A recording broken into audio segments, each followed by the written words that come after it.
A dying billionaire begs his humble, faithful employee to spend a night with him, not because he wants what you think he wants, but because Elliot Harmon, $4.3 billion, 72-floor empire, the man that Forbes called the last true American titan, is lying in the dark of his penthouse suite, quietly dying of ALS, and he has just realized something so devastating it has cracked him straight down the middle.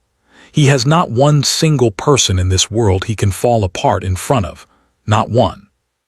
So he calls the one woman who has shown up for him every single day for 7 years, quietly, faithfully, without recognition, without reward, without ever once being truly seen by the man she served. Nora Calloway, the woman who takes the service elevator, the woman with the chipped lunch container, the woman who ordered white orchids every Monday for 6 years because she read one line about his dead mother in a journal she accidentally opened and never told him why. She says yes, she stays. And somewhere between 9 p.m. and 1 a.m., this humble, faithful, overlooked woman does one thing, one single, quiet, completely unexpected thing, that this powerful, dying, emotionally armored man never saw coming, and he will never be the same. But here's what nobody tells you about a moment like that. The moment someone finally sees you is also the moment you become the most dangerous thing in the world to them, because there are people in that building watching, and they are already moving. Now ask yourself, what did she do, and what is it going to cost her? The city of Chicago never truly sleeps, but at 6:34 in the morning, it does something close to dreaming. The streets below Harmon and Steel Industries headquarters shimmer with the kind of pale gold light that belongs only to October, that specific melancholy amber that makes even concrete look like it was carved from something precious. Steam rises from the grates in the sidewalk in slow, theatrical curls. A food cart owner arranges his setup on the corner of Michigan Avenue with the quiet dignity of a man who has made peace with early mornings. Pigeons negotiate the ledges of the surrounding buildings with considerably more confidence than most people negotiate their entire lives. And then there is the tower. 72 floors of glass and steel rising from the earth like a declaration. Not an invitation, never an invitation, a declaration. The kind of building that doesn't ask you to look at it. It simply exists in a way that makes looking away feel like a personal failure. The lobby fountain, fully visible through the ground floor glass walls, runs with copper-infused water that catches the morning light and scatters it in burning fractured patterns across 40,000 square feet of Italian marble. The art on the lobby walls, a rotating collection curated by a dedicated acquisitions team operating out of a separate office in Manhattan, is insured for $340 million. The building itself, from its reinforced underground parking to the private helipad on the roof, was valued in last year's Chicago Tribune real estate feature at $1.2 billion. It is one asset among many. Elliot Harmon built his first office from a single room above a dry cleaner in Evanston, Illinois, in 1991, with $12,000 borrowed from a bank that gave him the loan mostly because the loan officer felt sorry for him. He was 23 years old, wearing a suit he'd bought from a Goodwill donation bin, and had pressed so many times the fabric had begun to thin at the elbows. He had a briefcase with a broken clasp that he kept shut with a rubber band. He had a business plan written in longhand on yellow legal paper because he couldn't afford a typewriter. He had exactly one client, a mid-size manufacturing company in Joliet that needed logistics consulting, and was willing to pay a young man with no credentials and an unsettling amount of confidence the sum of $800 for a month's work. He made that $800 work like it was $8 million. $30 5 years later, Elliot Harmon does not own a Goodwill suit.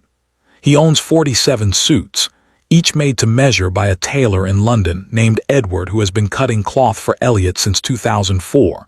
And who once turned down a commission from a Middle Eastern prince because Elliot's standing appointment conflicted with the schedule. His daily watch, the one he considers casual, retails for $340,000. His car is a custom configuration Rolls-Royce Phantom that his driver, Marcus, brings to the underground entrance every morning at precisely 8:15, never 8:14, never 8:16, because Elliot Harmon does not experience time the way other people do. He does not adjust to schedules. Schedules adjust to him. This morning, however, Marcus will wait. Because Elliot Harmon is standing at the floor-to-ceiling window of his 71st floor private residence suite, the penthouse level he occupies 3 nights a week during high-pressure quarters, because sometimes the distance between the tower and his Gold Coast townhouse feels like an inefficiency he cannot afford, and he is holding a glass of water he has not touched, staring at a city he has stopped truly seeing sometime in the last decade, and his right hand is trembling. Not much. Not visibly from any distance, just enough that the water surface shivers in the glass, tiny concentric rings moving outward from the point where his fingers press against the crystal. He stares at his hand, he makes a fist, opens it, makes a fist again. The trembling does not stop. He sets the water glass down on the window ledge with the careful, deliberate precision of a man who has recently learned that he cannot trust casual movements. And he stands very straight, and he looks at the city, and his face does not change at all, because Elliot Harmon has spent 58 years perfecting the expression of a man who is completely in control, and he is not going to stop now simply because everything is falling apart. 21 days ago, a neurologist named Dr. Patricia Wynn sat across from him in a quiet office at Northwestern Memorial Hospital and told him, in the measured, compassionate tone of a woman who has delivered devastating news enough times to have developed a method for it, that he had ALS, amyotrophic lateral sclerosis, early aggressive onset. The office had soft lighting, deliberately soft, he understood, the way everything in that room was deliberately calibrated to reduce the shock of what was said inside it. There was a box of tissues on the corner of the desk. Cream-colored tissues in a brushed silver holder. That tissue box infuriated him more than the diagnosis, the presumption of it, the certainty that he would need it. He had looked at that tissue box and felt something harden in his chest that had nothing to do with grief and everything to do with the refusal, the absolute, cellular refusal, to be a man that a tissue box was placed in front of. He did not cry. He drove himself home, which he hadn't done in 3 years because Marcus always drove.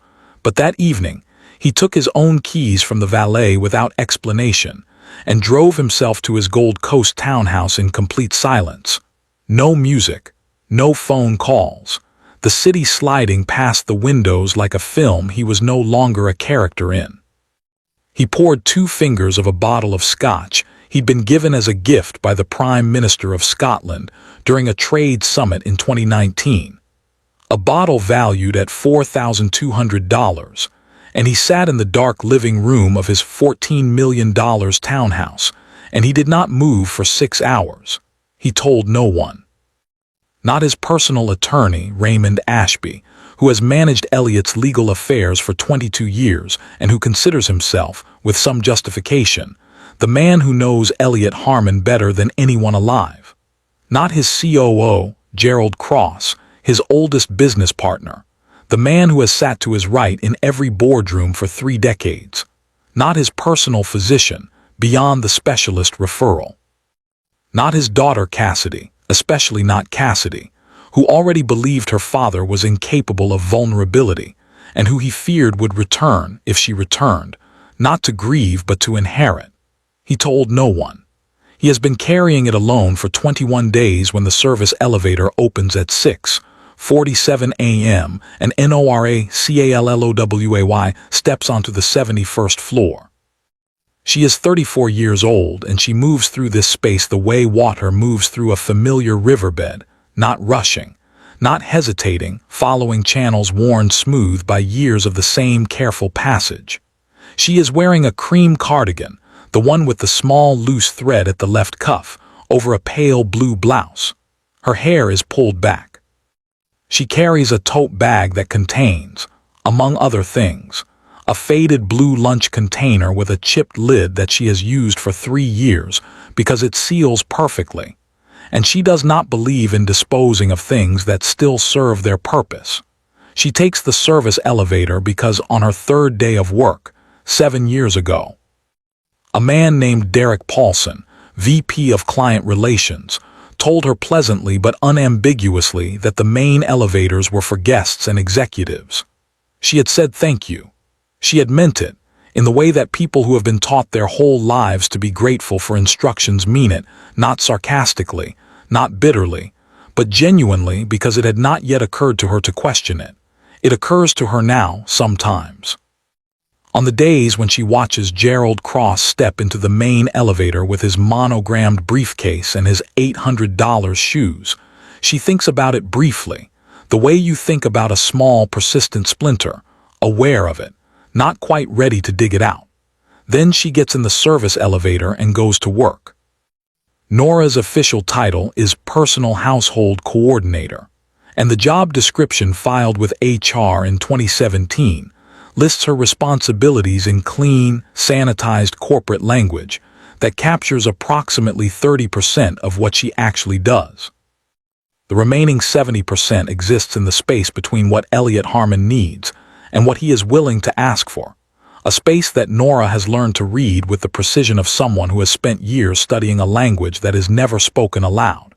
She knows that the curtains on the east window shift 2 inches every night because of the ventilation current, so she straightens them every morning.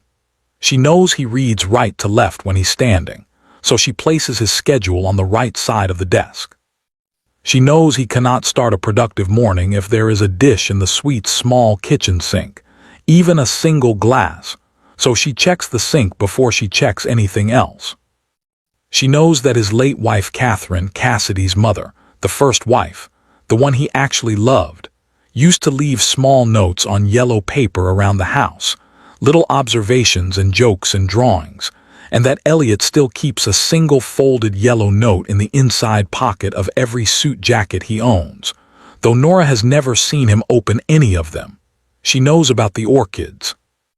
6 years ago, in her 2nd year of employment, she was collecting items from the residence suite for a deep cleaning when she found a small leather journal on the side table, personal, clearly, not a business document. She had picked it up to move it and it had fallen open, and before she could close it her eyes had snagged on a single line in Elliot's handwriting. Mother kept orchids on every sill. White ones. Said they were the only flower honest enough to be beautiful without trying. She had closed the journal immediately, set it back exactly where it had been, gone home that evening and looked up orchid delivery services in Chicago. The following Monday, an arrangement of fresh white orchids arrived at the 71st floor, tagged simply as a standing weekly order billed to the household account. Elliot never asked why. She never told him. The orchids have arrived every Monday for 6 years. She is checking this Monday's arrangement now, moving through the suite with her quiet, practiced efficiency, when she sees the prescription bottle on the corner of his desk, half hidden beneath a manila folder, angled as if it had been set down quickly by someone who changed their mind about hiding it and ran out of time. Orange plastic, white cap, the label facing partially away but not completely, Riluzole. Nora's hand pauses for 1 fraction of a second. Her face does not change. She does not pick the bottle up, does not read the label more carefully, does not look toward where Elliot stands at the window with his back to her.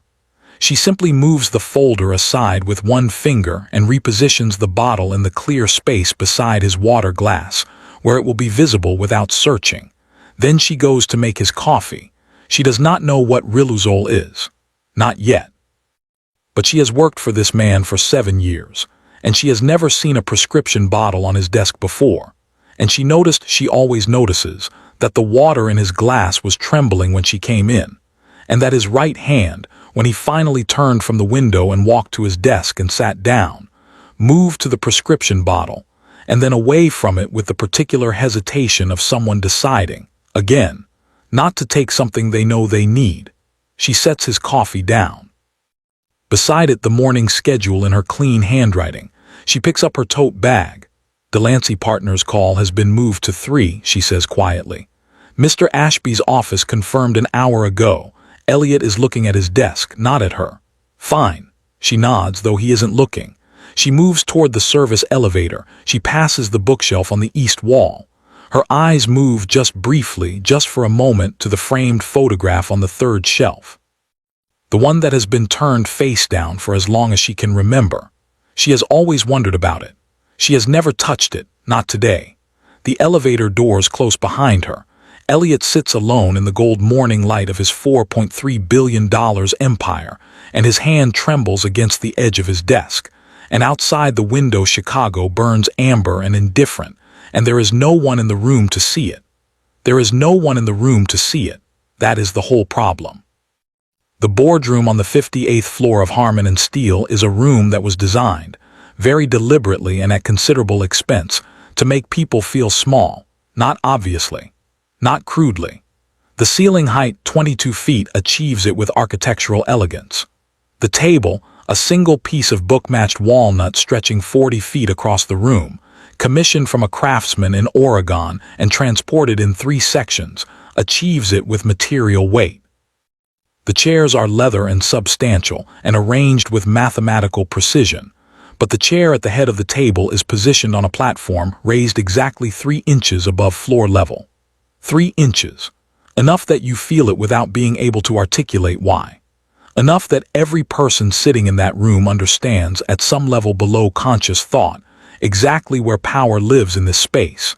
Elliot Harmon sits in that chair, and the room makes perfect sense. It is a Tuesday, 6 days before the night that will change everything, and there are 11 people seated around the walnut table, and every one of them is watching Elliot with the focused, slightly anxious attention of people, in the presence of someone who has fired executives for being 3 minutes late, and who once terminated an entire consulting contract mid-presentation, because the presenter used the phrase, "at the end of the day," twice in 4 minutes. Gerald Cross sits to Elliot's right, as he has sat for 30 years. Gerald is 61 years old, barrel-chested, with the particular confidence of a man who has spent 3 decades standing close enough to extraordinary power to have absorbed its warmth without ever generating his own. He has silver at his temples and a Patek Philippe on his wrist, and a way of surveying a room that suggests he is cataloging it for future use. He was at Harmon and Steele before the tower existed, before the Copper Fountain lobby, before the Forbes covers. He was there in the early years when Elliot worked 18-hour days and Gerald managed operations, and they were, for a window of time that Gerald still privately considers the best years of his life, genuinely equal partners in something being built from nothing. That window closed a long time ago. Elliot's name is on the building. Elliot's face is on the magazine covers. Elliot's voice is the one that ends arguments and begins eras, and Gerald has spent the last 15 years being referred to in profiles as Harmon's longtime COO, always the satellite, never the sun. He has made his peace with this, or he has told himself he has made his peace with this, which is a different thing entirely and considerably more dangerous. Gerald has a source inside Dr. Patricia Wynn's office. A billing administrator named Sasha who has been receiving anonymous cash deposits in a secondary account for 2 years in exchange for the occasional flag on names of interest. Gerald does not think of this as corruption. He thinks of it as preparation. He has always believed in preparation. He has known about the ALS for 11 days. He has told no one. He is waiting, with the patience of a man who has spent 3 decades learning when to move and when to be still, for the precise right moment. The meeting proceeds. Quarterly projections. The Henderson acquisition in Denver. A regulatory issue in the overseas division that requires careful navigation. Elliot moves through the agenda with his customary precision, asking questions that cut to the structural core of every issue, dismissing tangents with a single raised finger, making decisions with the finality of someone who has never in his adult life experienced decision fatigue. And then he picks up his pen to make a notation on the document in front of him, and his hand shakes. It is barely visible. A fine tremor lasting perhaps 2 seconds that causes the pen to drag across the paper in a slightly uneven line. Elliot looks at it. Just for a moment, a fraction, really, his eyes drop to his hand with an expression that is there and gone so fast that anyone not paying very close attention would miss it entirely. An expression that is not frustration, not concern. Something closer to grief, he makes the notation. He continues speaking. His voice does not change, but Nora, who is standing at the side of the room, she is here to manage the document circulation, a task that keeps her present but peripheral, the way she always is. Nora sees it. She files it beside the prescription bottle, beside the untouched water glass, beside the way he stood at the window this morning with his fist opening and closing, opening and closing. She says nothing. She hands the next document set to the nearest executive and keeps her face neutral and her eyes forward. Gerald Cross also sees it. His expression does not change either, but under the table, his thumb moves in a slow circle against his forefinger. A private gesture, a thinking gesture, the one he makes when something he has been waiting for has finally begun to arrive. The meeting ends. Executives file out. Gerald lingers, gathering his documents with unnecessary slowness, and as the last person exits, he looks up at Elliot. "You all right?" he asks, casual, collegial, the tone of 30 years. Elliot looks at him evenly. "Why wouldn't I be, a beat?" Gerald nods, smiles with his mouth. "Long quarter," he says. "Get some rest, Elliot." He leaves. Elliot stands alone in the boardroom of his own empire, and he looks at his right hand, laid flat on the walnut table, and he watches it tremble in the afternoon light. And something passes across his face that the room is too empty to witness. 3 floors up, 2 weeks earlier, this same hand had pressed flat on the armrest of a chair in Dr. Wynn's office while she explained the progression model of early aggressive owls with the careful thoroughness of someone who knows that information is the only mercy she can reliably offer. The motor neurons, she explained, were degenerating. The signals between his brain and his muscles were losing their fidelity, slowly at first, then faster. The hands usually showed early, then the arms, then the legs. Then eventually the muscles that managed breathing. "Timeline?" he had asked. She had paused the way doctors pause when the answer is honest but not kind. 8 to 14 months before significant motor decline. 2 to 3 years before the end, he had said, finishing it for her, refusing to let her soften it. "Yes," she'd said quietly. He had nodded. He had stood up. He had shaken her hand firmly, deliberately, with the right hand that was already beginning its betrayal, and he had said, "Thank you for your time, Dr. Wynn," as though she had given him a quarterly report rather than the map of his own ending. And he had walked out through the soft-lit waiting room past the cream tissue box without looking at it. He had driven himself home in the dark. He had poured the scotch. He had sat in the dark of his $14 million townhouse, a house with 7 bedrooms and 1 occupant, a house where the cleaning team comes Tuesdays and Fridays and the chef comes 4 evenings a week, and the florist comes every other Thursday. A house full of scheduled people who arrive and leave and none of whom have ever, not once, simply sat with him. And he had been quiet for 6 hours, and he had not called anyone and no one had called him. And the silence had been so total and so complete that he had been able to hear, very faintly, the sound of his own heart, and he had thought, "That's still working." For now, he has thought about calling Cassidy 47 times since then. His daughter, 29 years old. An artist in Brooklyn who paints large, raw, emotionally violent canvases that have been shown in 4 galleries and reviewed in 2 national publications, and who has not spoken to him in 3 years, not since the night she called from her first real gallery opening, and he had not been there because the Henderson preliminary deal had run 6 hours over and he had made the calculation. The one he always made. The one he always told himself was temporary. That the deal could not wait and Cassidy would understand. She had not understood.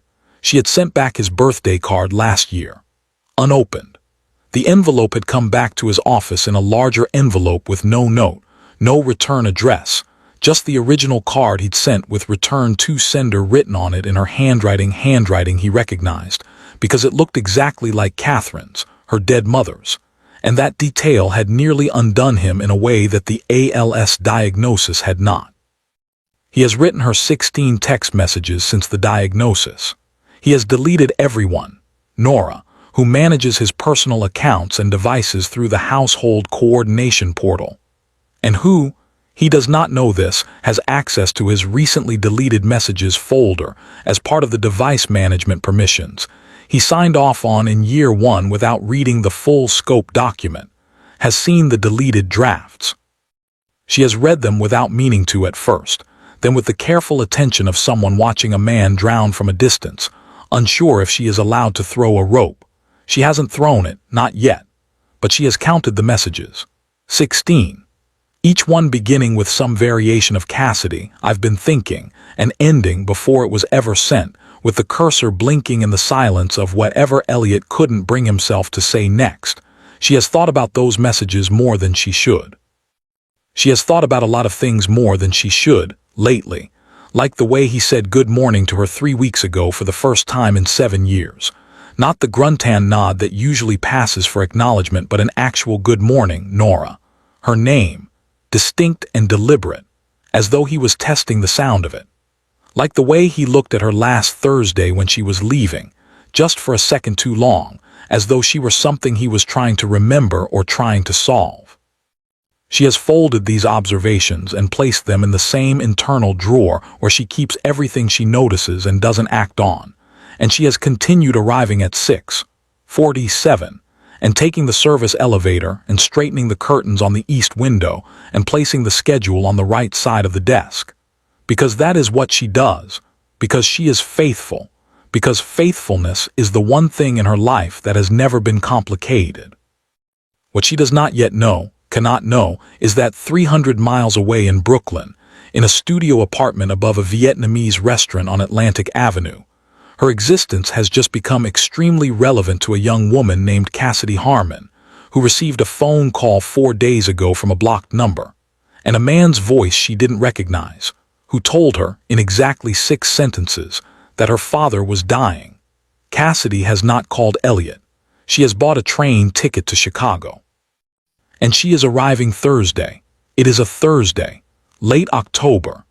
The city below the 71st floor is amber and restless, the kind of evening that feels like a last breath before winter arrives and makes everything harder. Nora is finishing her evening duties at 8:43 p.m., later than usual because a catering coordination for Friday's board dinner ran long, and she is tired in the specific way of people who are always tired, but have stopped mentioning it because there doesn't seem to be a useful audience for that information. She is folding closed a document case, her tote bag on the chair beside her, her cardigan still buttoned because she is always cold in this building and has been always cold in this building for 7 years, and has never once adjusted the thermostat because it did not occur to her that she was allowed to. Elliot is at the window. Again. He is there so often lately at the window in the evenings that Nora has begun to think of it as a specific thing he does now, a new habit born of something she doesn't have the full name for yet. She pulls on her coat. "Good night, Mr. Harmon. The catering brief is on your desk for tomorrow." He doesn't answer right away. The silence stretches for long enough that she pauses, coat half on, watching his back. Nora. His voice is different. Not the voice from the boardroom, not the voice that ends arguments and redirects presentations. Something beneath that voice. Something that has had the armor carefully, painfully removed. "Yes, sir." He doesn't turn from the window. "How long have you worked here?" She blinks. 7 years in February. Another silence. Down below, Chicago moves and glitters, indifferent. 7 years, he says, as though verifying something. Then, "I'd like you to stay tonight." Room shifts. Not physically, everything is exactly where it was, but something in the air changes pressure, the way it does before a storm.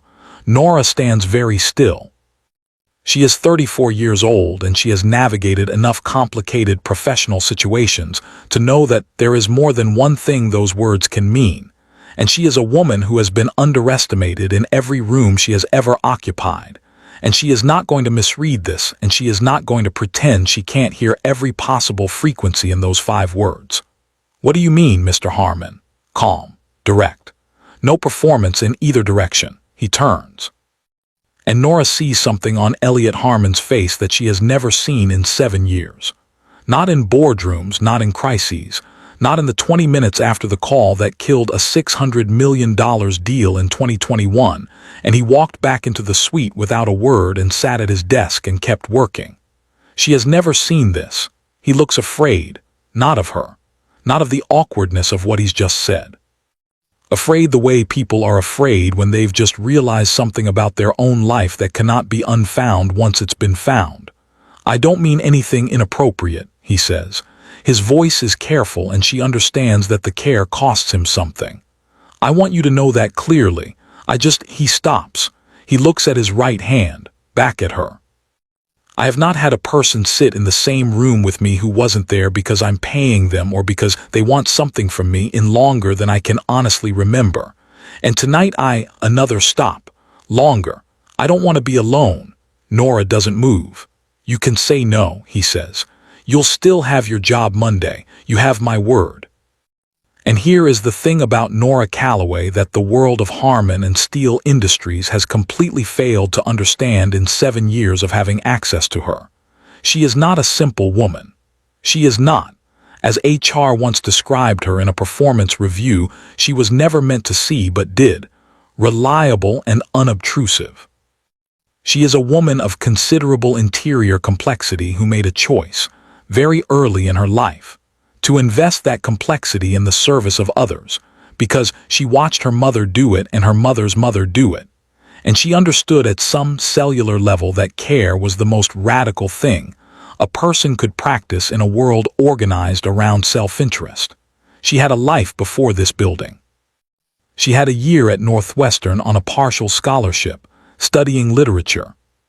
Before the money ran out, and her younger brother Daniel was diagnosed with a degenerative kidney condition at 16, and her mother's cleaning business couldn't cover the medical bills, and Nora left school and took every job she could find and eventually landed at Harmon and Steel through a staffing agency, and worked so far above her job description for so long that the gap between what she did and what she was paid had become, over 7 years, almost philosophical in its scale.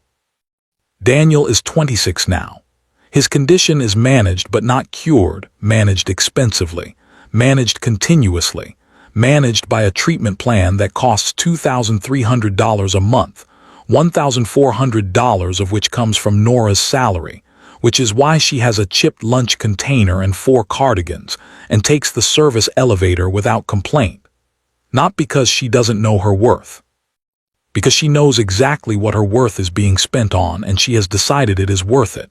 No one in this building knows about Daniel. No one in this building has ever asked. She sets her bag down. Quietly, without drama, without making it a thing, the way you set something down when you've made a decision and the decision is complete. She shrugs her coat back off. Make tea, she says. Something moves across Elliot's face. Something she doesn't have an exact word for. Relief is part of it, but relief isn't the whole of it. It is the expression of a man who has been holding his breath for 21 days and has just, for the first time, exhaled. There's a kitchen, he says, almost uncertainly.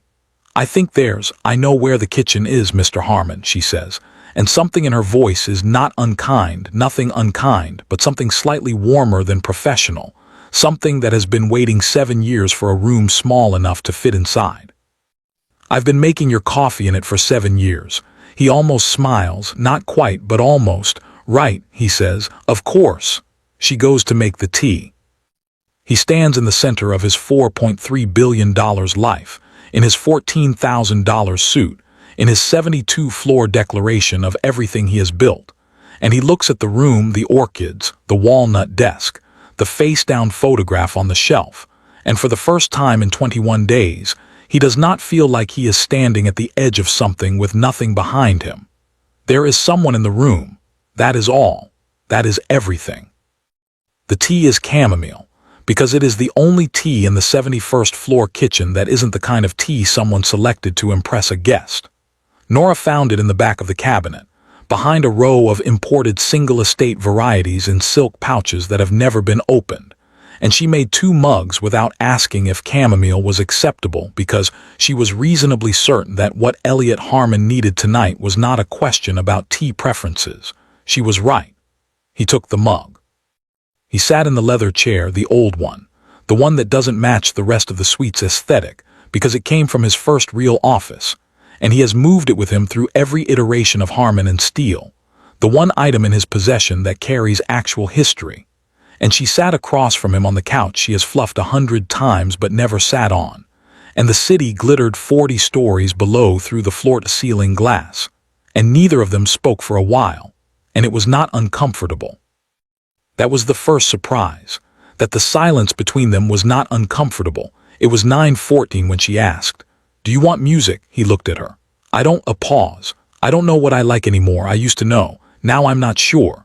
She didn't ask him what that meant, which was the correct instinct. She simply reached for her phone and put on something soft and instrumental, a piano piece, unhurried and unresolved, the kind of music that creates space rather than filling it. He looked at her phone with an expression she couldn't immediately categorize, then looked away. "You brought your phone," he said. "Bring my phone everywhere." "I meant you're not recording this." She looked at him steadily. "Mr. Harmon, I've known things about you for 7 years that I've never told anyone. I'm not going to start tonight." He held her gaze for a long moment. Then he nodded, just once. And something shifted in his posture, a degree or two, almost imperceptible, the physical equivalent of setting something heavy down. At 9:52 he asked, "Do you enjoy working here?" The question surprised her. Not because it was inappropriate, it wasn't, but because in 7 years he had never asked her anything about her experience of this place. She had a whole interior life she'd been living 20 feet from him for 7 years, and this was the first time he'd looked in its direction. She took a breath. She considered the diplomatic answer, the one that was professionally safe and emotionally false. She set it aside. "I think I've been more loyal to this place," she said carefully, "than it's been to me." He didn't flinch. He didn't apologize, which would have been worse. He simply nodded slowly, the nod of a man receiving information and deciding to actually do something with it rather than file it away. "That's fair," he said, 2 words. But he meant them, and she heard that he meant them, and that was more than 7 years of performance reviews had given her. At 10:30, he talked about Cassidy. Not formally, not the way he talked about her in the rare professional context where she came up, the careful and slightly brittle way of a man reciting a fact that hurts. He talked about her the way people talk about things at 10:30 at night in a room where the usual rules have been quietly suspended. He talked about her gallery opening. About standing in the lobby of the Henderson building watching his phone vibrate with Cassidy's calls while a deal that he'd spent 8 months constructing was unraveling in real time in the conference room above him, and making the choice, the specific, considered, genuinely agonized choice, to silence the phone and go back upstairs. He had told himself he would call her after. He had called at 11:45 p.m. She didn't pick up. She hasn't picked up since. "Written her 16 messages," he said, "since he stopped. Recently, I've written 16 and sent none." Nora was quiet for a moment. "Then have you considered that she might be waiting for you to say you were wrong instead of explaining why you were right?" Elliot looked at her. "No one talks to me like that," he said. "I know," she said. "I've noticed." "You what? Decided tonight was the night to change that. You asked me to stay," she said simply. "I assumed you wanted the real version of tonight, not the professional version." He was quiet for a long time, then almost to himself, the real version. As though he were tasting the concept for the first time in years. At 11:47 he told her. He didn't build to it. There was no careful architecture of preparation. He simply looked at the city and said, "I have ALS." The way you say something when you've been carrying it alone so long that the words have worn smooth from turning them over inside your own head, and you're exhausted, and there's someone in the room, and you are just finally done carrying it by yourself. Nora didn't gasp. She didn't reach for him. She didn't say, "I'm so sorry," in the reflexive, slightly hollow way that people say it when they don't know what else to offer. She sat forward, elbows on her knees, hands loosely clasped, and she looked at him with the full, unhurried attention of someone who understood that what he needed in this moment was not sympathy. He needed a witness. "Long have you known?" she asked. 21 days. "You've told no one." "Gerald, not your attorney." Cassidy. His jaw tightened. Especially not Cassidy, she nodded slowly. She looked at the orchids on the side table, white, fresh, Monday's delivery, and then back at him. Then I'm glad, she said quietly, that you didn't spend tonight alone. Elliot Harmon, $4.3 billion, Forbes cover, the last true American titan, felt something give way in his chest. Not collapse, not break. Give way the way a fist gives way when it finally opens.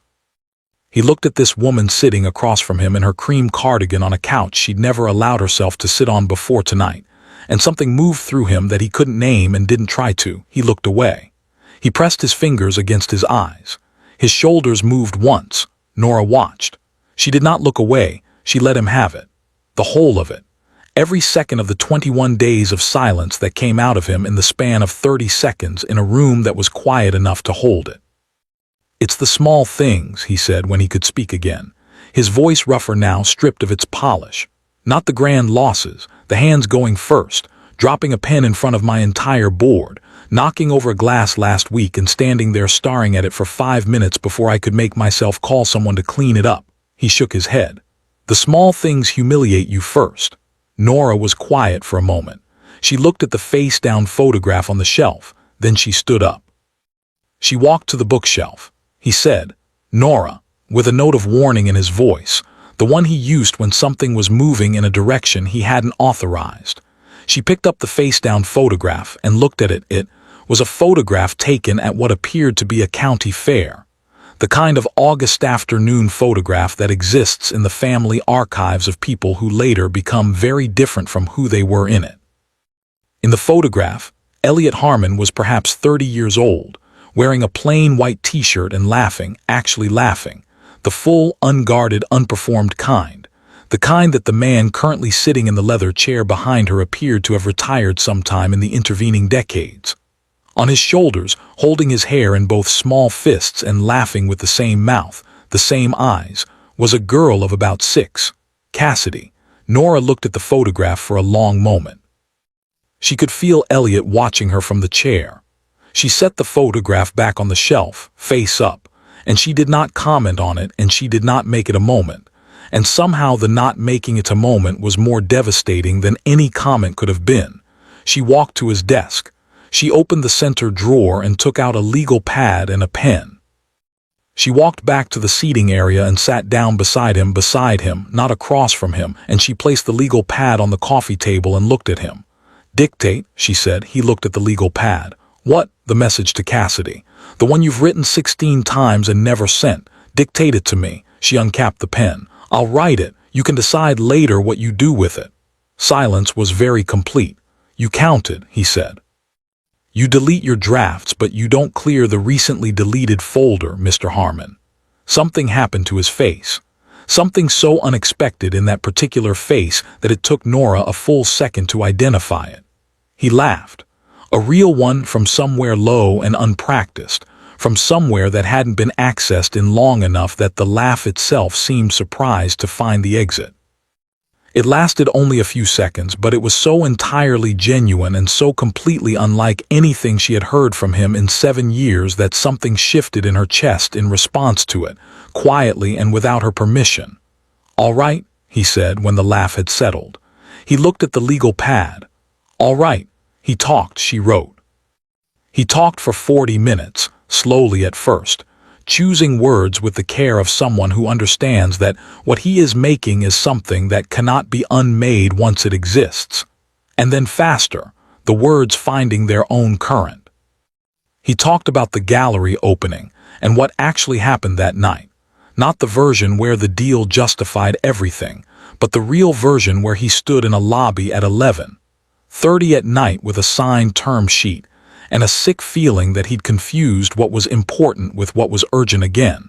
The same mistake he'd made his whole adult life. The same mistake that had hollowed out a marriage and estranged a daughter, and left him at 58 with $4.3 billion and one person willing to sit with him at night. He talked about Catherine, Cassidy's mother, and how she used to say that the most dangerous thing about him wasn't his ambition. It was his certainty. The way he was so sure that what he was building was for them when what he was really building was away from them. He talked about being afraid, not of dying exactly, but of dying before Cassidy understood that the worst thing he ever did was let her believe that she came second when the truth was that he simply did not know how to put her first without dismantling the person he'd spent 35 years constructing. Nora wrote every word. Her handwriting was even and careful, and 3 pages filled, and she didn't summarize and she didn't edit and she didn't look up until he stopped talking. When he stopped, the room was very quiet. He looked at the 3 pages of his own words in her handwriting, and the expression on his face was not something she could catalog or name. It was the expression of someone looking at a thing they made that they didn't know they were capable of making. He looked at her, really looked, not the peripheral, instrumental awareness of an employer who has never truly seen the person managing his life. He looked at her the way the photograph on the shelf looked, with the particular clarity of someone who has stopped performing and started seeing. He looked at the loose thread on her cuff and the chipped container visible at the top of her tote bag and the way she was sitting forward slightly, the pen still in her hand, her eyes meeting his with a calm and steady attention that contained. He suddenly understood. 7 years of everything she had noticed and never been asked about. "Why do you stay?" he said. His voice was quiet and the question was real, not rhetorical, not an invitation to compliment the company. Here, after 7 years, the way I've, he stopped. "Why do you stay?" She was quiet for a moment. She thought about Daniel, about the $1,400 a month, about the treatment plan. About the morning last year when Daniel called her from the hospital at 5 a.m., and she answered in the parking lot of a gas station on her way to work and sat in her car for 20 minutes holding the phone after he hung up, and then drove to Harmon and Steele and took the service elevator and straightened the curtains on the east window and placed the schedule on the right side of the desk. "Have my reasons," she said. She didn't elaborate. And he, for the first time, did not push. He simply nodded and looked at the legal pad, and she understood that he understood not the specific shape of her reasons, but the existence of them, the weight of them, the private dignity of them. "Thank you," he said. "Thank me yet," she said. "You still have to decide what to do with it." She looked at the photograph face up on the shelf, at the young man laughing, at the small girl holding his hair. "She has your laugh," Nora said, without looking away from the photograph. "In case no one ever told you that." Elliot followed her gaze to the photograph. He looked at it for a long moment. His jaw worked once. "No one's told me that," he said. Dawn came the way it comes after long nights, gradually, then all at once, the city shifting from black to gray to the particular pale gold of early morning like a slow revelation. The orchids on the side table caught the first light and held it. The prescription bottle beside the water glass cast a small orange shadow on the desk. Nora was asleep on the couch, fully dressed, cardigan still buttoned, shoes still on, her tote bag on the floor beside her, the chipped lunch container visible at the top. She had fallen asleep somewhere around 2 a.m. Mid-sentence, she had been saying something about Daniel. She realized distantly she had almost told him about Daniel, and sleep had taken her before the sentence finished. The legal pad was on the coffee table, 3 pages, 40 minutes of Elliot's words in Nora's handwriting. Elliot was awake. He was sitting in the leather chair, his suit jacket in his hands, watching her sleep, not in any way that was disturbing or predatory, in the way that someone watches the thing that made today survivable, quietly, while it rests. He looked older in the dawn light, not weaker, just more complete, the way faces look when the performance has been given a rest. His right hand, resting on the arm of the chair, was still, not trembling, still. He sat with that for a moment. He stood up. He crossed to the couch. He spread his jacket carefully over her, aligning it so it covered her shoulders, and he stood there for a moment looking at her, at the loose thread on her cuff, at her face in the total neutrality of sleep, at the 3 pages of his own words on the table beside her. Then he picked up his phone. He found Cassidy's number. He stood at the window with Chicago going gold below him and his thumb over the send button, and he looked at 3 photographs of the legal pad pages, and at the additional line he had written himself at the bottom of the 3rd page after Nora fell asleep, written with his right hand, slowly, carefully, the letters slightly uneven but legible. "I'm sorry it took me so long to stop being afraid of you." He sent it, all 3 photographs. The whole letter. his words in Nora's handwriting, and his own line at the bottom, unsteady and true. Then he stood at the window and waited, and Chicago moved below him, and behind him Nora slept on his couch under his jacket in her buttoned cardigan and her sensible shoes, and the orchids held the light. And for approximately 11 minutes, everything was the most peaceful it had been in 21 days. His phone vibrated. He looked at it, expecting nothing, expecting the silence he deserved, the silence he had trained Cassidy to give him. It was not a message from Cassidy. It was an email, flagged urgent, from Gerald Cross. Elliot, board emergency session requested for Monday. Recommendation: immediate COO provisional authority review per company bylaws Article 14, Section 3 in light of health-related performance concerns. I've already spoken to Raymond. This is about protecting the company. I hope you understand. Elliot read the email twice. Article 14, Section 3 of the Harmon and Steele corporate bylaws.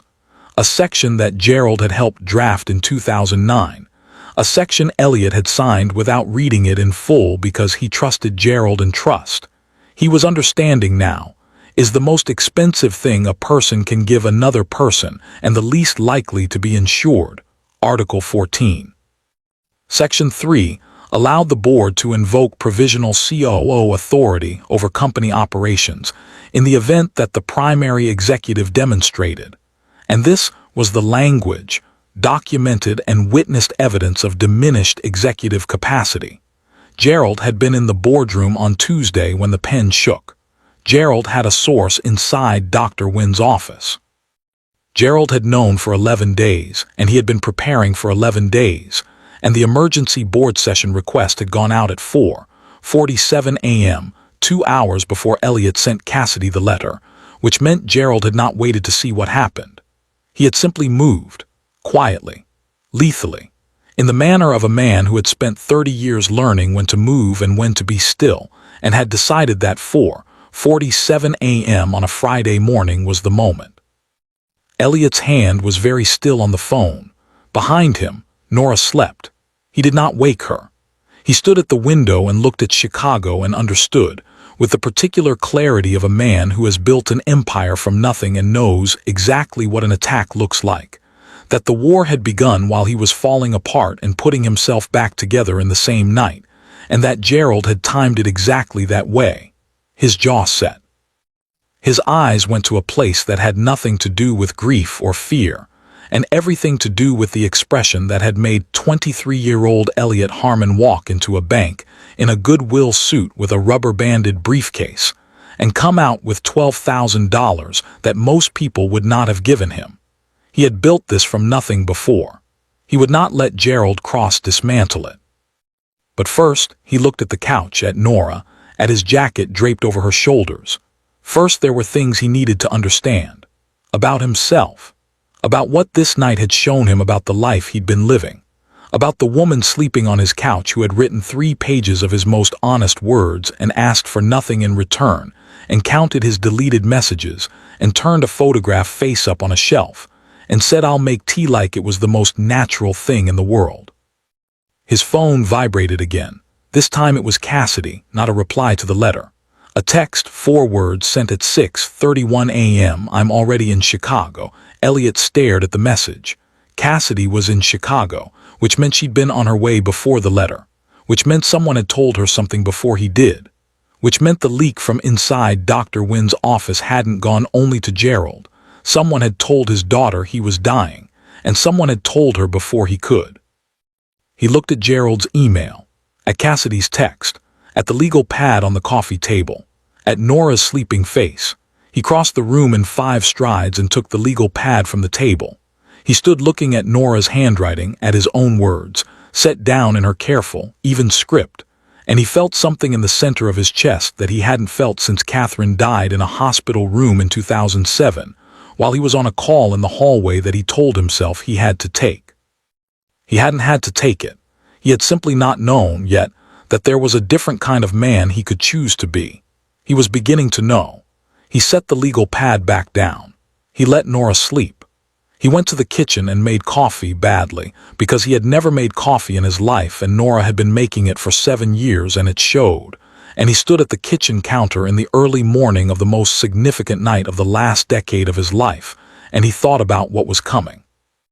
Gerald's move, Cassidy's arrival, the ALS progressing in its indifferent cellular way whether or not anyone at Harmon and Steele was ready for it, and Nora, who would wake up soon, who would find her boss standing in the kitchen with terrible coffee and a bored revolt and a daughter arriving from Brooklyn, who would pick up her tote bag and straighten her cardigan and go toward the service elevator like she always did, because that was what she did, because she was faithful. He was going to have to find a way to tell her, before Gerald did, before anyone else did, what last night had meant. Not in the ways that complicated things, in the ways that were simply true, that she had given him something nobody with a salary and a job title and a vested interest in his goodwill had managed to give him in the last decade. She had been honest with him. She had been present with him. She had made chamomile tea and written 40 minutes of his most private grief and turned a photograph face up on a shelf. And in doing so she had stolen something from him that he had not known was available to be taken. She had stolen his heart, not dramatically, not with intention, not even, he suspected, with full awareness of what she was doing. The way tectonic plates steal land from the sea invisibly, irresistibly, with world-altering consequence. He stood in the kitchen with his terrible coffee and the city going gold outside, and the prescription bottle on the desk, and Gerald's email on his phone, and Cassidy's 4 words blinking on his screen, "I'm already in Chicago," and then, from the living room, the sound of Nora stirring. A soft sound. The sound of someone waking up slowly in an unfamiliar place, remembering where they are. A pause, then her voice, steady and unsurprised. The voice of a woman who has spent 7 years being unflappable in the presence of Elliot Harmon. "Mr. Harmon, did you make coffee?" He looked at the mug in his hand. Attempt may be a better word. A beat. Then from the living room something he hadn't heard before, something quiet and genuine and completely unguarded. Nora laughed. And Elliot Harmon, standing in his kitchen with terrible coffee and a bored revolt and a dying body and a daughter 4 blocks away, felt something in his chest that was, improbably and against all odds and in the worst possible timing of his life, hope. Later that morning, after Nora had taken over the coffee and they had sat in the kitchen, not the formal sitting area, because something about the night had made the formal sitting area feel like too much performance, and after she had left with her tote bag and her chipped lunch container and taken the service elevator down, she found something waiting at her desk, an envelope. No sender's name, inside, a printed photograph. Nora asleep on Elliot's penthouse couch. His jacket draped over her, and a handwritten note. "You think you're different, you're not the first. Ask him about Miranda."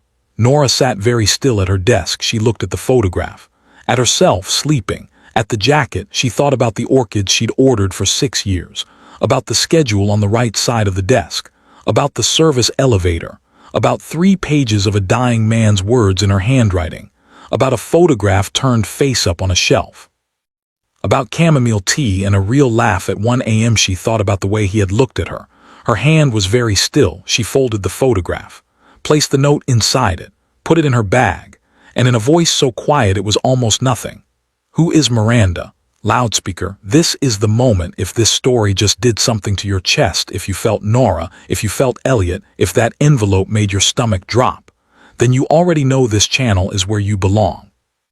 Hit that subscribe button right now because part 2 is where everything, the betrayal, the revenge, the secret of Miranda, Gerald's war, and what Elliot does when he finds out who sent that envelope, all of it comes apart at the seams in ways you are not ready for.